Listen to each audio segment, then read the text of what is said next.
ನಾಗಲಾಪುರ ಮತ್ತು BR ಗುಂಡ ನಡಬರಕ್ಕೆ ಈ ಒಂದು ಮೇನ್ ಕೆನಾಲ್ ಹೋಗಿದೆ, ದೊಡ್ಡ ಕೆನಾಲ್ ಹೋಗಿದೆ.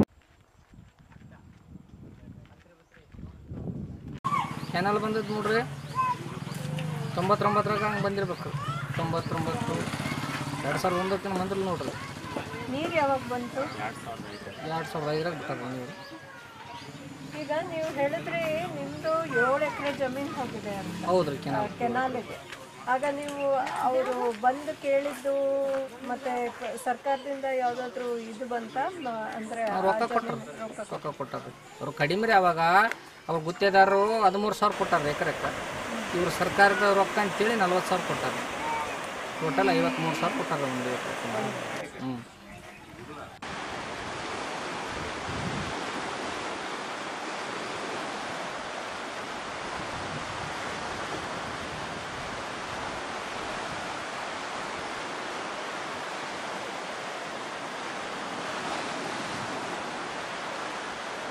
ಈ ಸದ್ಯ ಅದು ಅಲ್ಲಿಂದ ಮೇನ್ ಕೆನಾಲ್ನಿಂದ ಕೆಳಗಡೆ ಡಿಸ್ಟ್ರಿಬ್ಯೂಟರ್ನಿಂದ ಇದು ಸೀದಾ ಹಿಂಗೆ BR ಗುಂಡ ವಿಲೇಜ್ನಿಂದ ಮತ್ತು ಮ್ಯಾಕಲ್ದೊಡ್ಡಿ ಹಿಂಗೆ ಮುಂದೆ ಹೋಗ್ತದೆ.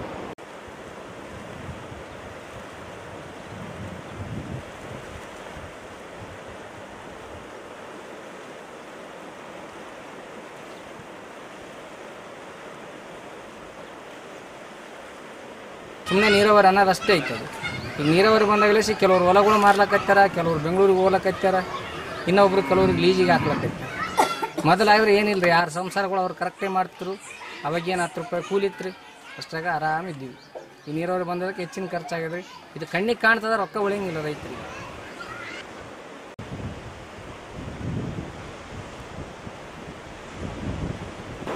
ಇದ್ರ ಮುಂದೆ ಸಣ್ಣ ಸಬ್ ಡಿಸ್ಟ್ರಿಬ್ಯೂಟರ್ ಇದೆ, ಅದೇನದ ಈ ಕಡೆ ಗಾಣದ ಸೀಮಾಕ್ಕೆ ಹೋಗ್ತದೆ. ನಮ್ಮ ಹೆಸರು ರಂಗಪುರಿ, ನಮ್ಮೂರು ಬೋಗಿರಾಮನಗುಂಡ.